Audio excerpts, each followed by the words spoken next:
bienvenue dans les interviews Cœur de Mère. Je suis Tamara Zibolène et aujourd'hui j'accueille Céline.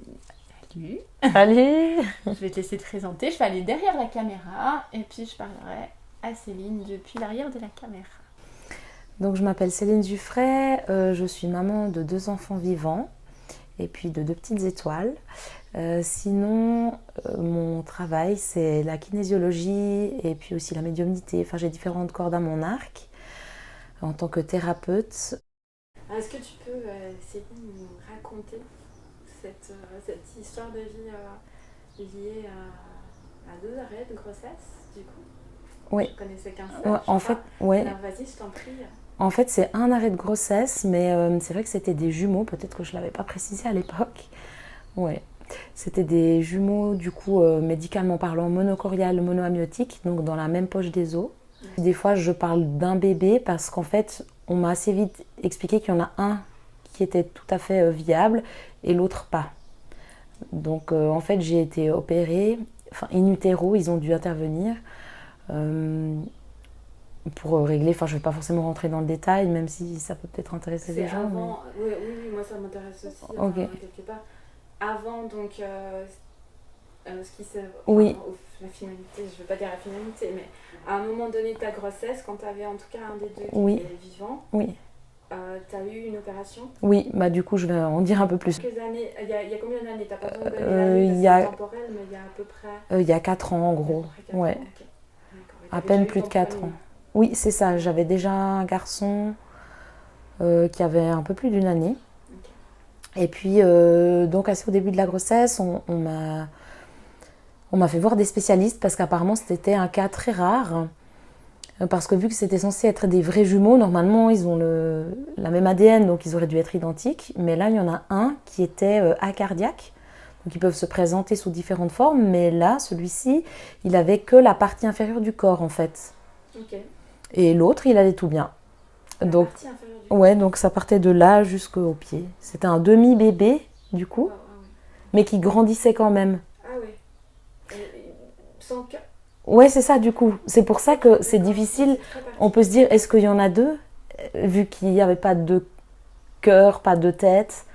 Mais pour moi, il y avait 2 énergies. Je ressentais clairement 2 énergies. L'opération in utero, c'était pour cautériser les vaisseaux du cordon ombilical de ce demi-bébé, en fait. Okay. Pour qu'il ne pompe plus quelque part. Voilà, c'est ça. Ouais. Mais déjà là, c'était quand même pas complètement anodin parce que... Enfin, pour plein de raisons, quoi. Et puis, mais ça s'est bien passé. J'ai fait de l'auto-hypnose, je me suis vraiment mise en condition pour pas aussi avoir de contractions, parce que ça peut provoquer des contractions après le fait qu'ils doivent perforer, même si c'est un tout petit trou pour aller opérer. Dans la poche des os. Ouais, c'est ça. À travers le placenta aussi, du coup. Okay. Parce qu'ils passent par là. Où ils vont faire la même chose, ils vont les piquer avec une... Ouais, après, je sais pas, j'ai jamais eu ça, mais... Et on va juste... Oui. Et ils n'avaient pas besoin de caméra, donc du coup, ça a évité de faire un trop gros trou. Okay. Ouais. Et donc là, ça s'est bien passé. On m'a dit que ça allait être un suivi de grossesse normale. Quand tu dis bien passé, oui. Mais quand tu dis bien passé, c'est quoi pour toi bien passé? Pour toi, je parle même, je parle physique, émotionnel, etc. En fait, c'est aussi... Alors, j'ai réussi vraiment à accepter pleinement ce qui se passait. Et à être dans la confiance totale, en fait. C'est comme si je savais que ça allait bien se passer. Et on m'avait parlé des risques. Et du coup, je me suis tellement centrée sur moi-même. J'étais tellement dans l'instant que pour moi, ça pouvait que bien se passer. Et d'ailleurs, la petite anecdote, c'est qu'il nous avait dit qu'il y en aurait pour 30 minutes. Et en fait, quand je suis ressortie, ça avait mis beaucoup plus de temps. Je ne me rappelle plus exactement, mais plus d'1 heure. Et mon mari, il était dans tous ses états parce que lui, il pensait qu'il y avait eu un souci. Et puis quand il m'a dit, mais en fait, ça fait plus d'1 heure que tu étais dans la salle d'opération, moi j'ai dit, ah bon? Ça m'avait paru très court parce que j'étais vraiment tellement, je sais pas comment dire, mais comme en méditation un peu, tellement que j'étais centrée. Et du coup, j'ai bien vécu cet événement-là. C'est, je pense, dans ce sens-là, je dis bien passé. Ouais, okay. Et puis après aussi au niveau médical, j'ai pas eu de contraction de l'utérus, il n'y a pas eu de soucis, voilà. Exactement. Okay. Ouais. Okay. Et puis après ça, bon déjà à ce moment-là, On se demandait avec mon mari, est-ce qu'on en parle, est-ce qu'on n'en parle pas. On n'a jamais eu l'intention de le cacher. On n'avait pas honte. Mais moi, la peur que j'avais, c'était que les gens ne comprennent pas forcément et qu'ils s'imaginent que peut-être on avait un enfant handicapé ou qu'il y avait des siamois ou je ne sais quoi. Et j'avais pas forcément envie à chaque fois de prendre plusieurs minutes pour expliquer en détail ce qui s'était passé, quoi, comment. Parce que j'avais envie de me focaliser sur ma grossesse, sur le fait que ça allait bien se passer. Du coup, on en a parlé à nos proches, à nos parents et frères et sœurs, et meilleurs amis, mais pas au-delà, quoi. Et puis moi je m'étais dit à la naissance on pourrait expliquer voilà ce qui s'est passé au début, mais finalement tout va bien, voilà. Sauf que 2 semaines du coup après qu'on m'ait dit suivi de grossesse normale, en fait j'étais allée, je vais parler de cette anecdote quand même parce que je trouve que c'est assez fort, et en tant que kinésiologue, j'étais allée voir une kinésiologue pour mon fils du coup qui à ce moment-là avait 14 mois, pour des soucis de digestion. Et donc, elle travaillait par transfert sur moi. Donc, mais du coup, ça concernait mon fils. Et donc, à chaque fois, en kinésiologie, on demande l'autorisation. Et il n'y avait pas l'autorisation. Donc là, elle regarde si c'était moi. Non. Mon fils, non. Le bébé, du coup, il n'y en avait plus qu'un, vu qu'ils avaient cautérisé de toute façon les vaisseaux de l'autre. Et là, c'est eux qui refusaient cette intervention, voilà, de la kinésiologie. Ouais. Et donc je me dis, ah bon? Elle me dit, mais on va voir si on peut avoir un message. Et puis il disait, j'ai faim. Puis à ce moment-là, moi je me suis dit, mais peut-être que c'est symbolique, il a faim de quelque chose. En moi, il y a quelque chose qui se passait, mais c'est comme si, j'étais peut-être pas prête à accueillir à ce moment-là. Dans la nuit qui a suivi, c'était un vendredi. Dans la nuit du vendredi au samedi, j'ai perdu les os. Ensuite, on est allé donc au CHUV. Là, ça a été assez long jusqu'à ce qu'on nous prenne vraiment en charge. Ensuite, on m'a fait une échographie. T'étais à peu près à combien de mois? Là, j'étais à 5 mois. À 5 mois. Ouais. Ouais, 5 mois révolus. Et puis, on m'a fait l'échographie. Et puis là, on me dit, attendez, en fait, il faut que j'aille voir un collègue ou je ne sais plus, ou le spécialiste. Puis là, on nous laisse seuls dans la salle et moi, je savais déjà... Enfin, déjà, au moment où j'ai perdu les os, je savais. Mais il y a comme un certain mécanisme de protection qui s'est mis en place, en fait. Qui voulait dire quoi? Ouais, du coup, je mélange un peu. Mais ouais, sur le moment, quand j'ai perdu les os, c'était la fin, je pense, vers 5 h du matin, c'était... Non, mais en fait, ça ne peut pas se passer. Donc, j'ai pris mon téléphone, internet, à partir de combien de mois l'enfant peut survivre, même si la poche des os est percée, etc. Enfin, je suis allée voir en me disant, mais en fait, je m'accrochais en fait à cet enfant, quoi. Enfin, souvent, je dis enfant ou bébé, même si c'était un fœtus. Mais... Et puis, quand on arrive au CHUV, c'est comme si je savais que c'était fini, mais j'avais pas envie en fait d'y croire. Et quand ils sont venus, ils m'ont dit, il n'y a plus du tout d'eau et il n'y a plus de vie. Bah là, c'est le drame en fait. Enfin, je veux dire, je pouvais plus faire semblant. Et on s'est regardé avec mon mari, et puis là, on sait pas trop comment on doit réagir en fait. Enfin, c'est vrai que là, j'en parle en souriant, mais sur le moment, je souriais pas. C'est plutôt. Enfin, c'est le choc. C'est le choc, ça. Enfin, ou c'est pas vrai, c'est pas possible. Bah c'était ok, bah ah bah voilà, enfin je sais pas comment dire, c'est presque un état de sidération un peu. Bah c'est fini, c'est terminé. Ouais. Ils vous l'ont annoncé de manière très abrupte ou est-ce que... Non, ça a été encore, je me souviens plus exactement la façon. Mais ce que j'ai trouvé long, c'est qu'avant qu'on me fasse l'échographie, il y a une sage-femme qui est venue et qui a juste, qui passait, je sais, j'ai pas les termes médicaux, mais une sonde ou quelque chose, non c'est pas une sonde, mais pour juste écouter le cœur. Ouais. Et là j'ai entendu, mais en fait c'était mon cœur. Ah t'as entendu ton cœur, ok d'accord. Et moi je me suis dit, ah bah c'est peut-être le cœur du bébé, puis elle, ah non mais ça c'est votre cœur parce qu'il bat pas à ce rythme-là. Ah ouais. Et du coup, c'était un peu une sorte de faux espoir. Et puis, elle cherchait. Et puis, c'est là qu'elle a dit, je vais chercher le gynécologue. Voilà, c'est ça. Et du coup, on a dû me faire une échographie. Et là, c'était long, effectivement. On se regardait, on se disait, c'est quand même bizarre qu'elle n'entende pas. Enfin, voilà. Du coup, j'ai pas fait le lien encore avec la kinésiologie, mais vous allez l'entendre après. Oui, tout à fait, vas-y. Donc oui, suite à ça, on m'a proposé de rentrer, enfin on nous a proposé, parce qu'il prenait quand même en considération mon mari aussi, on nous a proposé de rentrer chez nous, d'organiser la garde pour notre fils, qu'on avait dû poser comme ça en dernière minute chez mon frère. Et puis du coup, l'idée c'était que je revienne le lendemain pour accoucher. Ouais.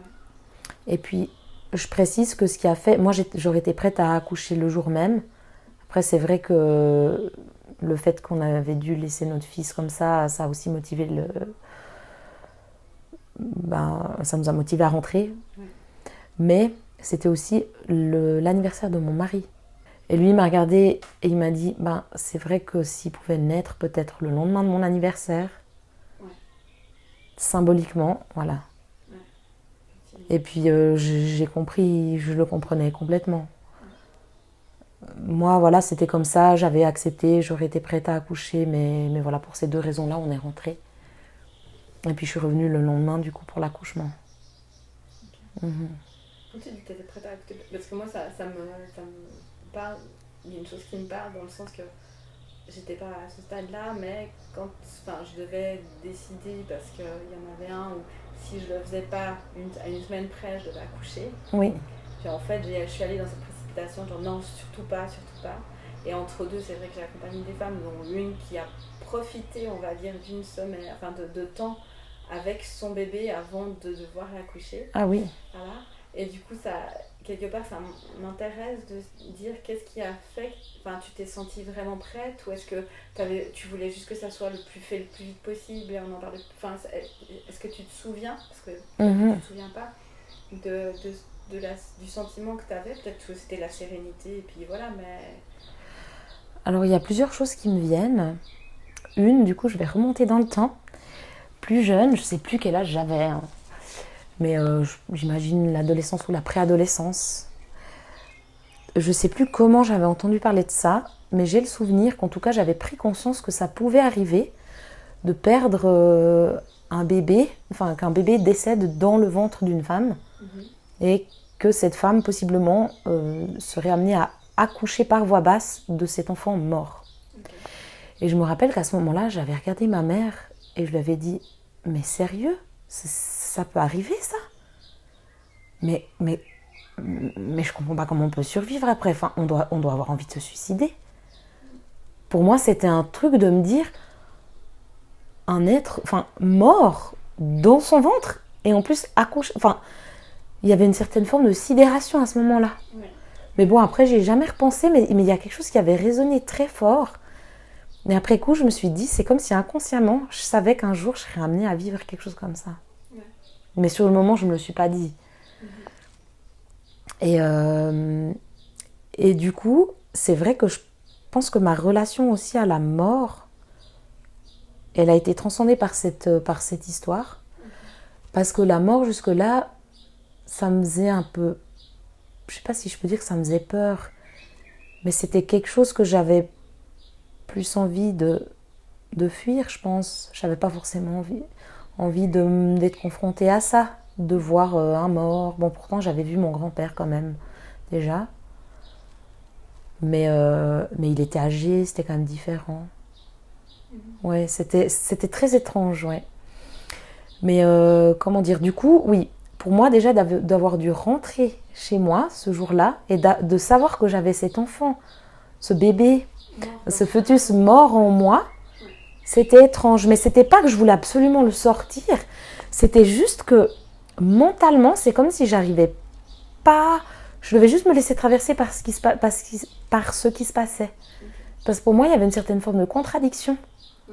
Donc maintenant, pour moi, le ventre de la femme, c'est la vie, c'est un bébé en vie qui naît. Et du coup, c'était pas synonyme de mort. Donc il y avait quelque chose de très étrange. Oui.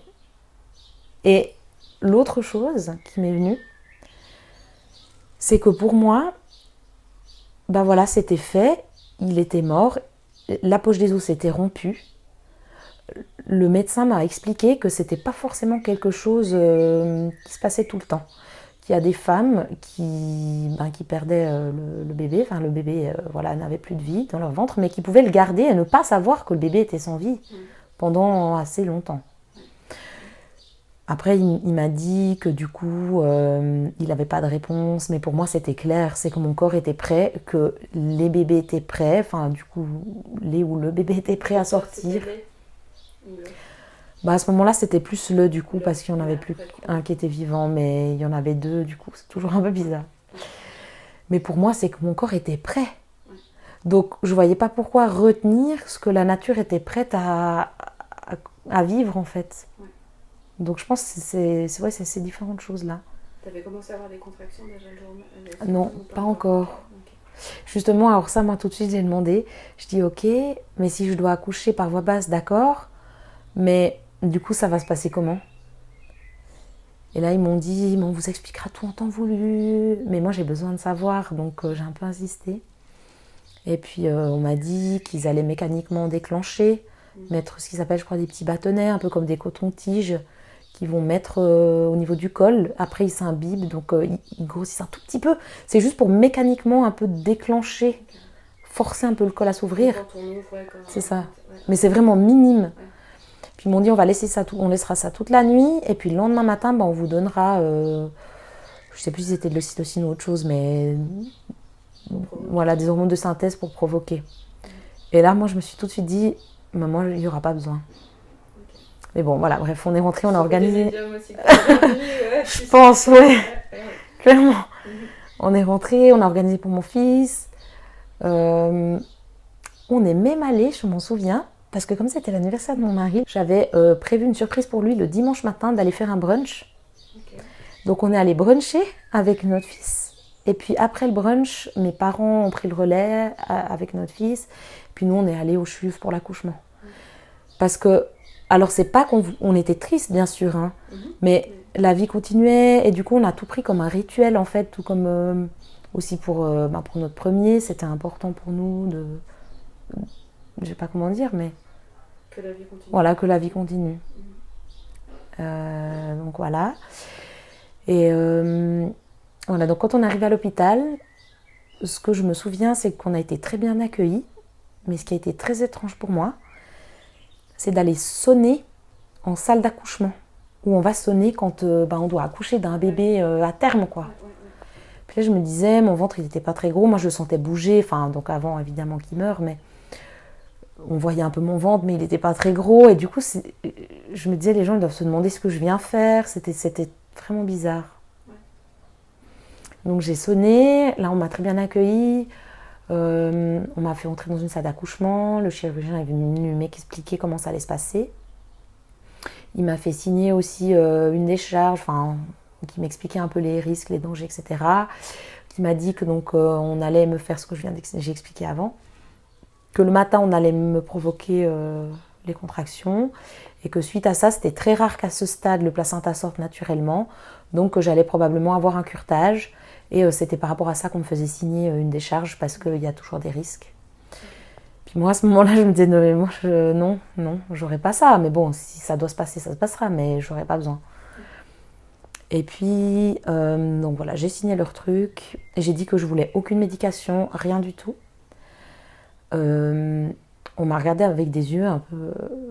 je sais pas, j'avais l'impression que je n'étais pas trop comprise, mais c'est pas grave parce que j'étais dans mon monde. Ouais. Et puis, ce qui m'avait marqué, c'est que on m'avait dit, ok, alors vous êtes prête, on va vous mettre ces petits bâtonnets. Moi, j'ai dit, il me faut juste encore quelques minutes parce que je suis pas tout à fait prête. Là, ils sont sortis parce que moi, je sentais, c'était vraiment très important pour moi à ce moment-là, de me centrer, de faire mon deuil et d'être ok avec ce qui se passait parce que sinon pour moi il était clair que le placenta il allait pas sortir. Okay. Je sais pas comment expliquer ça parce que c'était tellement, ça se passait au-delà des mots en fait, je sais pas comment, c'était très dur pour moi de verbaliser mais et mon mari m'a vraiment respectée parce qu'il sait comment je suis dans ce genre de moment. J'avais besoin de sa présence mais j'avais pas besoin qu'on me parle, qu'on me pose 1000 questions, qu'on me touche. Moi, souvent, j'ai besoin de me centrer, d'être vraiment dans mon histoire et qu'on me laisse faire mon travail. Je ne sais pas comment expliquer ça. D'être dans ton corps. Ouais, exactement, oui. Ouais. Et c'est vrai que... Ouais, merci parce que c'est ça, en fait. J'ai dû me remettre exactement dans le corps. Parce que des fois, on est dans l'émotion ou dans la tête à vouloir expliquer. Et j'ai vraiment verbalisé, même si c'était à voix basse ou dans ma tête, je ne me rappelle plus, mais j'ai dit donc, au bébé que c'était OK pour moi, que c'était important pour moi de lui offrir ce passage qui était pour moi comme une continuité et une fin en soi. Et je l'ai remercié pour ce qu'il m'avait apporté, j'ai remercié mon corps. Je ne sais plus exactement tout ce que j'ai raconté, mais c'était vraiment ce moment où j'avais besoin juste de faire comme le point, en fait. De me dire, même si c'était court, c'était quand même une grossesse. Et en fait, je pense que c'est le travail qu'on fait en général en fin de grossesse, moi j'ai dû le faire là en raccourci. Et puis d'un coup j'ai senti, et là j'ai dit ok c'est bon, je suis prête. Donc là il y a le chirurgien qui est venu, il m'a mis ses petits bâtonnets. On nous a installés dans cette salle, on nous a dit que mon mari pouvait rester à côté aussi, qu'on pouvait essayer de dormir.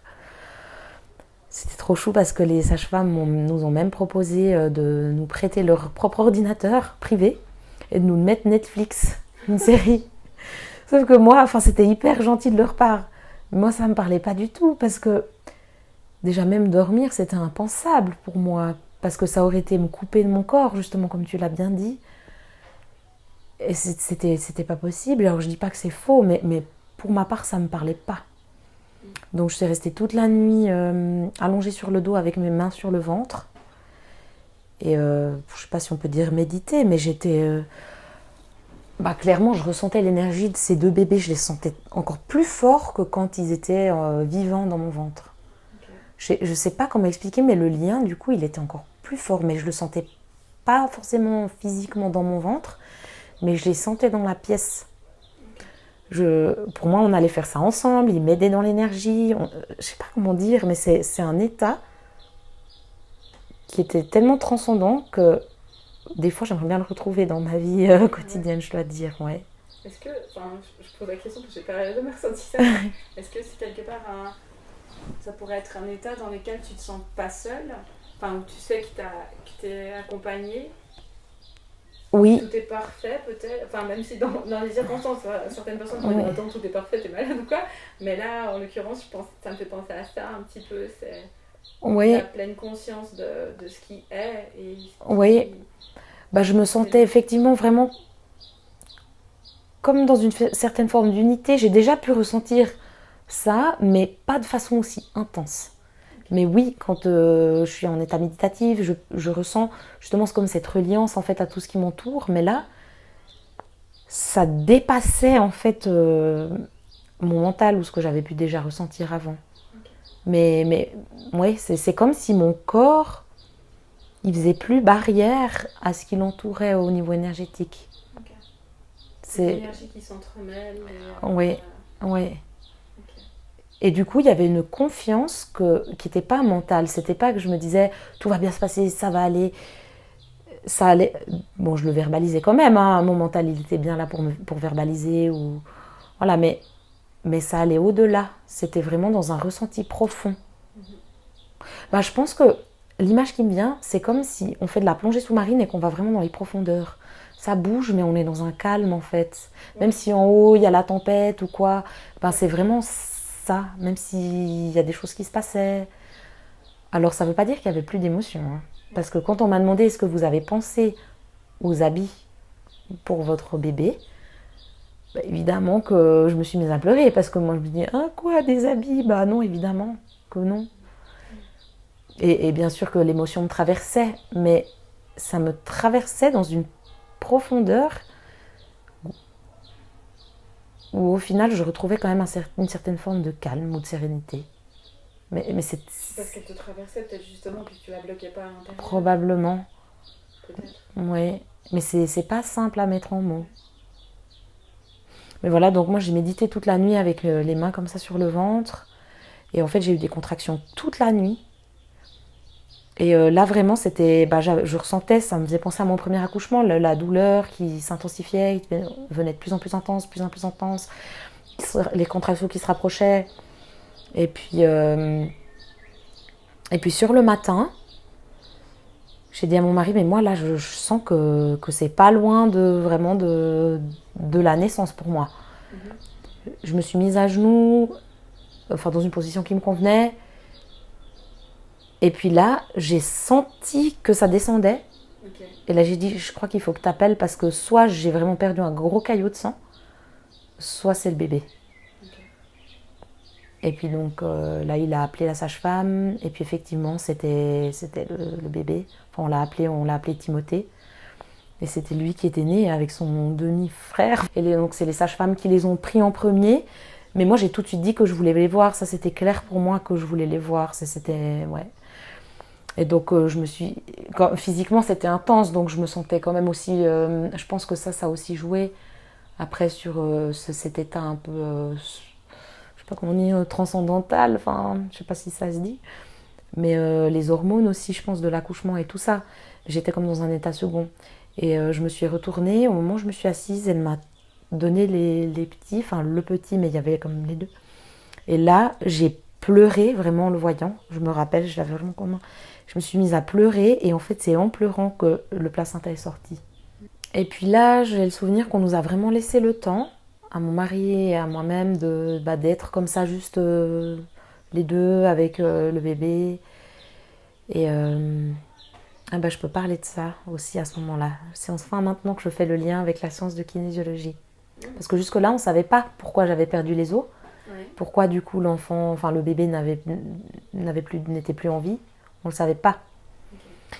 Okay. Et donc à ce moment-là, moi je l'ai regardé. Et là, on a vu que au niveau des cordons, en fait, les deux cordons des bébés s'étaient emmêlés. Okay. Et qu'il y avait vraiment un garrot, en fait, au niveau du cordon du bébé sain. Okay. Il y avait vraiment comme un nœud. Okay. D'où le j'ai faim parce qu'il n'était plus alimenté. Ouais, d'accord. Okay. Donc après, je ne sais pas si à ce moment-là, c'était déjà complètement serré ou si ça commençait à serrer, je ne sais pas. Ouais, okay. Mais en tout cas, ça a vraiment fait sens, quoi. Ça a pris tout son sens. Ouais, et c'est ce qui a expliqué aussi médicalement par la suite que... Oui, mort, en fait. C'est ça. Ouais. Il est mort parce que il était plus nourri. Le sang ne passait plus dans le cordon. Ouais. Et nous, on voyait à l'échographie que comme ils étaient dans la même poche des os, c'est aussi pour ça, c'est vrai que c'était finalement important de préciser au début. Forcément que du coup les cordons étaient très proches. Il prenait des fois son frère sous le bras, ça bougeait en fait, on les voyait. Et le chirurgien m'a dit qu'il m'aurait très probablement fait accoucher de toute façon prématurément. Parce que c'est un risque qui est connu, ça, de la médecine pour les jumeaux monochoriales monoamniotiques. Ce risque d'emmêlement des cordons en fait, où il y a aussi d'autres risques, mais évidemment il ne les a pas énumérés, mais celui-ci en l'occurrence.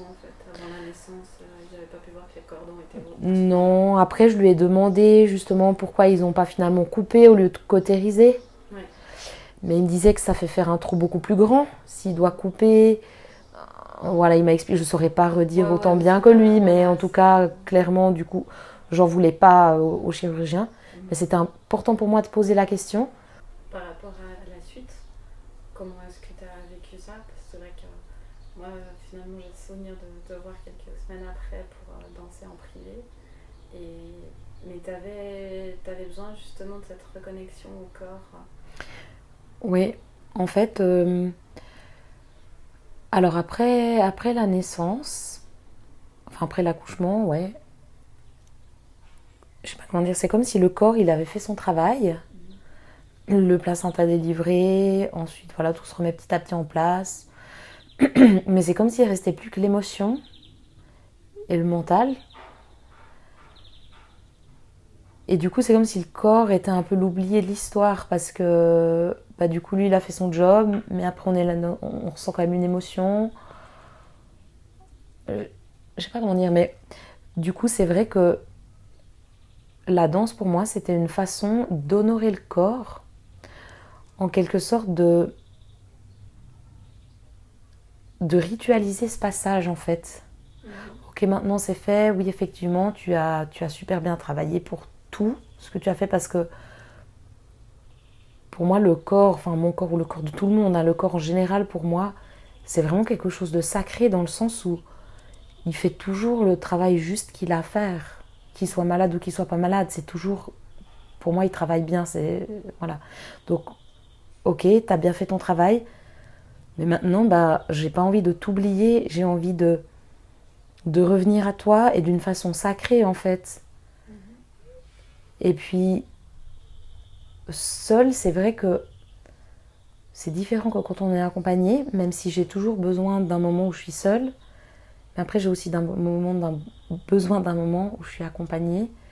Et comme j'avais encore jamais fait ça accompagnée, c'était vraiment pour moi un cadeau de pouvoir te rencontrer à ce moment-là et de me sentir en confiance aussi, vu que tu avais aussi passé par là, de me dire mais je vais rencontrer quelqu'un qui sait de quoi je parle, qui va pas rien comprendre à ce que j'ai vécu, et pour pouvoir lâcher, pour pouvoir vivre les choses dans son corps, pour ma part il faut vraiment que je sois en confiance. Et du coup c'est ça que je suis venue chercher et que j'ai trouvé du coup en venant te voir.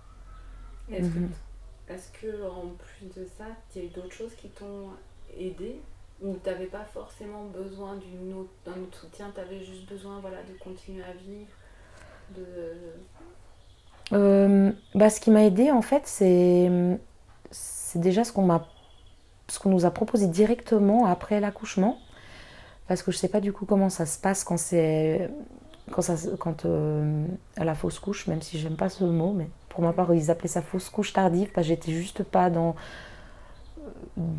les mois officiels, ou je sais plus comment ils appelaient ça après. Je sais pas si après ça ils appellent mort unitéro, mais c'est des termes qui sont pas même fausse couche de manière générale. Ouais, c'est un peu étrange pour moi aussi. Mais on utilise les mots que c'est ça. Voilà. Mais suite à ça, en fait, nous on nous a vraiment pris en charge. Franchement, j'ai rien à redire. D'une façon tellement aimante, et ouais, ça a changé mon regard aussi, je pense, sur le CHUV. J'avais pas eu de mauvaise expérience avant, mais on m'avait raconté des choses un peu moins drôles. Et puis là, on a vu une femme extraordinaire qui s'occupait de la morgue, en fait, du CHUV. Pour les bébés ? Ouais, aussi. C'était déjà là à l'époque, ouais, aussi. Ouais. Et elle était vraiment extraordinaire. Et c'est elle qui nous a dit, mais si vous voulez, on peut faire une petite cérémonie. Et là, on s'est dit, mais en fait, c'est possible ? Ah, mais bien sûr. Et du coup, il y a ma soeur qui est venue, il y a mes parents, mes beaux-parents, mes beaux-frères aussi qui sont venus. On a pu faire une petite cérémonie, ma soeur a chanté, elle nous a transmis des messages qu'elle avait reçus par voie médiumnique. On a pu décorer le petit cercueil. Enfin, ça a été tellement touchant et tellement beau. Enfin, c'était incroyable. Et moi, de voir tous ces gens comme ça, proches de nous. Et à ce moment-là, j'ai pris conscience de l'importance de ritualiser aussi les passages comme ça de la vie. Et je me suis rendu compte que par rapport à quelqu'un qui peut avoir une fausse couche plus tôt, finalement, j'avais de la chance, parce que c'est comme si on me prenait peut-être plus, enfin tu sauras plus que moi parce que j'ai pas vécu les deux, donc c'est dur de comparer, mais j'ai l'impression qu'on prenait plus en considération ce que j'avais vécu. Du coup, j'ai remercié vraiment les gens et l'univers et le monde, parce que pour moi c'était vraiment un cadeau qu'on reconnaisse ce que j'avais vécu. Alors que des fois, de ce que j'ai pu entendre aussi d'une amie très proche, à qui j'ai pensé très très fort très souvent, c'était comme si ce qu'elle avait vécu, c'était un peu minimisé en fait par la société, par la médecine. Ouais, c'est pas visible, c'est ça. Ça reste en fait les personnes qui le vivent à l'intérieur. Et puis elles vivent quand même dans leur corps, quoi. Exactement. Et puis pour elle, elle était maman, si on veut, même si ça s'est arrêté tôt, mais elle était maman. Mais du coup, quand on n'a pas d'enfant après ça, souvent, on ne nous considère pas comme maman. Enfin, je dis, on est là en l'occurrence, c'était cette amie. Et ça me touche énormément, en fait, ce genre d'histoire. Et en l'occurrence, là, c'est vrai que j'ai pas vécu ça parce qu'on a reconnu ce que j'ai vécu. Et je pense que ça pourrait être quelque chose de très beau, de mettre en place ça, peu importe le stade de la grossesse, en fait. Ou même la personne, est-ce qu'elle... moi je me dis des fois, est-ce que la personne, ou même son entourage, son conjoint, sa conjointe, etc., pourrait faire quand même un rituel, même s'il est juste personnel, mais... oui. Parce que je pense qu'il y a des femmes qui ne le font pas forcément, qui ne s'autorisent pas forcément à le faire. Mais justement, peut-être, ça serait sympa, je pense, si le corps médical penser à proposer ça, même si c'est pas forcément le corps médical qui encadre ça après, mais juste à rappeler aux femmes que c'est quelque chose qui peut faire du bien en tout cas. Parce que il y a des gens qui n'ont pas du tout l'habitude de faire ça ou qui pensent même pas. Donc juste des fois de leur rappeler ça, qu'elles sont légitimes de vouloir ou... Ouais, c'est quelque chose en tout cas qui me paraît très très beau, ouais, très important je pense. J'aime bien ce que tu dis. C'est un truc à effectivement lancer ou en parler de ça. Ouais. Mais c'est vrai que moi je me suis sentie très très privilégiée à ce moment-là, vraiment. Ça me faisait même bizarre, je me disais mais enfin presque on s'occupe de moi, tu vois, c'était presque bizarre qu'on prenne soin de moi, qu'on reconnaisse ce que j'avais vécu, qu'on me propose ça. Je me disais mais ça existe tout ça en fait, des mini-cercueils, on nous a proposé un mini-cercueil. Je tombais des nues, comme on dit. Il y a une association qui fait exprès des mini-habits, donc on a pu mettre un mini-habit. Ouais. Et du coup, ça c'était vraiment beau. Et oui, tu me demandais du coup qu'est-ce qui m'avait aidé. Bah tout ça, ça m'a vraiment aidé en fait. Donc j'étais comme dans exact, ouais.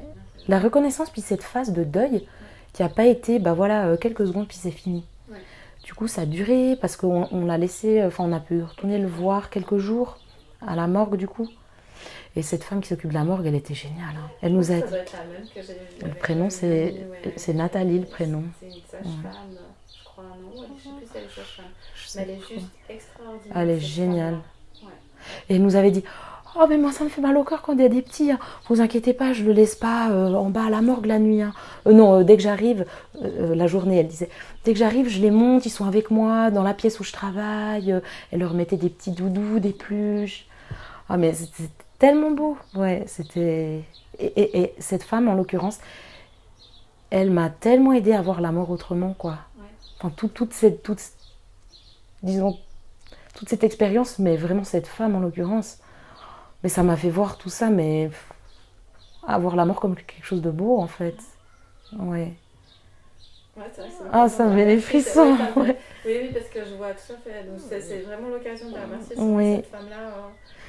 Et même, ça me met la chair de poule. Elle nous avait dit, est-ce que vous voulez mettre du lierre un peu pour décorer dans le cercueil parce qu'en fait, elle cultive un lierre spécifiquement chez elle, parce qu'elle coupe des morceaux pour amener aux gens qui veulent pour décorer les cercueils. Ça, je savais pas. Ouais. Et mais vraiment, je me disais, mais c'est magnifique, quoi. C'est magnifique. C'est incroyable, quoi. Complètement dénuée d'ego. Elle était vraiment dans l'amour inconditionnel. Et ça, mais c'était transcendant, quoi. Qu'on se souvienne de son prénom aussi. Oui. Elle a le même prénom que ma sœur. Ouais. Et comment tu te sens aujourd'hui par rapport à ça? Oui. Comment tu te sens aujourd'hui par rapport à ça après 4 ans? En fait, pour moi, c'est une expérience que j'ai vécue, qui fait partie de moi évidemment, mais qui est complètement ok, au même titre qu'un accouchement standard, on va dire, d'un enfant à terme, etc. C'est quelque chose qui est quand même très éprouvant pour le corps, émotionnellement ça chamboule plein de trucs. Là, ça a été chamboulant, mais ça a été, en fait. Ouais. La grossesse d'après aussi, ça a été comment c'est? En 2-3 mois. Oui. On a laissé un peu plus de temps pour la grossesse d'après. Enfin, j'allais dire que prévu, mais on n'avait rien prévu du tout, puisqu'on pensait que cet enfant allait naître vivant. Mais la grossesse d'après, elle est pas venue tout de suite, parce que je voulais terminer des choses que j'avais entreprises. Parce qu'en fait, j'ai pris conscience à ce moment-là qu'une grossesse pouvait ne pas se passer comme prévu. Ouais. Parce qu'avant ça, j'y pensais même pas. Pour moi, ma première grossesse, j'avais eu aucun souci. Donc pour moi, on était enceinte, puis on accouchait, puis voilà. Ouais. Donc à chaque fois, j'avais plein de choses pendant mes grossesses. Alors que là, je m'étais dit, ok, potentiellement, ça peut comme des fois pas se passer comme prévu. Donc je vais d'abord terminer ça, et puis après, on aura un autre enfant. Mais globalement, elle s'est bien passée. Un peu émotionnelle au début, parce que j'ai cru qu'il y aurait de nouveau quelque chose de pas normal, alors qu'au final, pas. Okay. Donc ça a juste réveillé. Je me suis juste dit, oh non, ça va de nouveau être compliqué. Donc ce moment-là a été un peu plus difficile. Mais sinon, très bien. L'accouchement aussi, après Oui. l'accouchement. Le gynécologue m'avait dit, ça m'avait touchée d'ailleurs, il m'avait dit, quand il y a des choses comme ça qui se passent, on sait que les femmes peuvent être très anxieuses. Donc si vous ressentez le besoin d'avoir plus d'échographie, juste pour vérifier, pour s'assurer que le bébé soit toujours en vie, c'est ok, vous pouvez me le demander. Et ça m'avait touchée qu'il me propose ça. Mais en l'occurrence, j'avais pas du tout besoin pour moi. C'était vraiment une autre histoire. Donc ouais. Et ce qui a aidé aussi, je pense, c'est que le gynécologue qui m'avait suivi au CHUV m'avait dit que c'était quelque chose de tellement rare, ce que j'avais eu, cette histoire, que j'avais plus de chances de gagner à l'euro-million que de revivre quelque chose comme ça. Okay, donc je pense que ça a aussi dû m'aider pour la confiance. Ouais. Donc là, ouais, juste mettre encore l'accent sur le fait que c'est très important ce qu'on dit aux femmes en fait. Ouais. Parce que si on m'avait dit... Les gynécologues, c'est important c'est ça. dire, ouais. Si on m'avait dit, bon alors vous saurez que c'est peut-être génétique, vous risquez de revivre quelque chose comme ça, mais pas forcément... Peut-être que j'aurais stressé aussi, hein, je ne sais pas. Mais en l'occurrence, là, moi, je me sentais vraiment en confiance. Donc, ça a bien été, oui, la grossesse, l'accouchement, tout bien. Oui. J'ai ressorti les mots de la fin avec la personne, en l'occurrence. Enfin, l'idée de ritualiser. Déjà. Oui. Et puis le personnel médical, toute personne qui entoure, de faire attention qui fasse attention aux mots. En fait. Oui. C'est pas toujours facile, oui. mais c'est possible. Oui. Et toi, est-ce que tu as envie de transmettre quelque chose pour finir, en fait? Oui, bah en fait, moi, ce que j'ai envie de transmettre, c'est que... En fait, ce qui était important pour moi aujourd'hui, c'était de montrer que peu importe ce qui se passe, ce qu'on vit, le vécu, il nous appartient. En fait, on vit tous les choses de façon différente. Puis c'est vrai que des fois... Quand on me parle de ça, ou quand on m'en parle pas, parce que les gens osent pas trop, bah, c'est comme si les gens projetaient leur, je sais pas, leur ressenti sur moi. Ou ils s'imaginent que je suis traumatisée, ou que ça va pas du tout. Des fois on me dit oui, alors avec ce que tu as vécu, oui c'est vrai, je nie pas ce que j'ai vécu, mais pour moi c'était quelque chose de sacré. Voilà, c'était. Et puis du coup, je pense qu'on peut juste aborder les choses de façon relativement neutre, en étant prêt à accueillir ce que l'autre ressent, comment l'autre a vécu les choses, sans forcément aller coller ses propres expériences. Exactement, en fait, c'est ça. Okay. Ouais. Ouais, je pense que c'est ça. Et puis aussi le cadeau derrière l'épreuve, quoi. Parce que, mais même moi, hein, si on m'avait dit, alors bah, tu vas accoucher d'un fœtus qui est mort, qui est décédé, je me suis dit, mais non, jamais de la vie. Alors qu'au finalement, bah, dès le moment où j'ai accepté de sauter là-dedans, où j'ai accepté de vivre ça, où je me suis dit, ok, c'est comme ça, j'y vais, bah, y a plein de choses, c'est vrai que bah, là, j'ai pas le temps d'en parler, mais il y a eu plein de choses qui se sont alignées et qui m'ont complètement changé, mais qui m'ont changé en mieux. Et avec le recul, je me dis... Mais en fait, si j'avais pas vécu ça, j'en serais pas du tout là aujourd'hui. Et c'est vraiment à chaque fois au moment où je me suis dit, bon ok, mais en fait, là c'est comme ça, j'ai pas le choix, donc j'accepte. Et c'est là que ça a lâché. Et que je me suis sentie mieux en fait. Comme avant l'accouchement, ou la dernière chose que je faisais, c'est aussi quand avant, je sais plus si c'était avant l'opération, après l'opération, mais à un moment donné, je me rappelle, j'étais comme crispée, où je voulais surtout pas qu'il meure, parce que justement je me disais non mais s'il meurt, moi je vais peut-être pas survivre, et puis je voulais qu'il reste, et puis je voulais pas le perdre, et puis un jour je me suis dit non mais en fait ce qui doit se passer se passera quoi. Et j'avais parlé à cet enfant en lui disant en fait si tu dois venir au monde, bah tu viendras au monde, si tu dois retourner vers les étoiles, tu retourneras vers les étoiles, peu importe ce qui se passera, bah ça se passera. Et je me rappelle qu'à ce moment-là, c'est comme si tout s'était vraiment complètement apaisé en moi. Donc ouais, c'est ça en fait que j'avais juste envie de transmettre. Merci. Merci Céline pour ton témoignage. Ça peut voilà, parler à des femmes ou soutenir des femmes, de dire ben voilà, c'est possible que ça se passe. On vit toutes différemment. Moi, il y a autant d'individus que de vécu, et puis là-dedans, ben voilà, c'est important de partager. Donc je te remercie beaucoup. Mais merci à toi, merci beaucoup pour tout ce que tu fais aussi.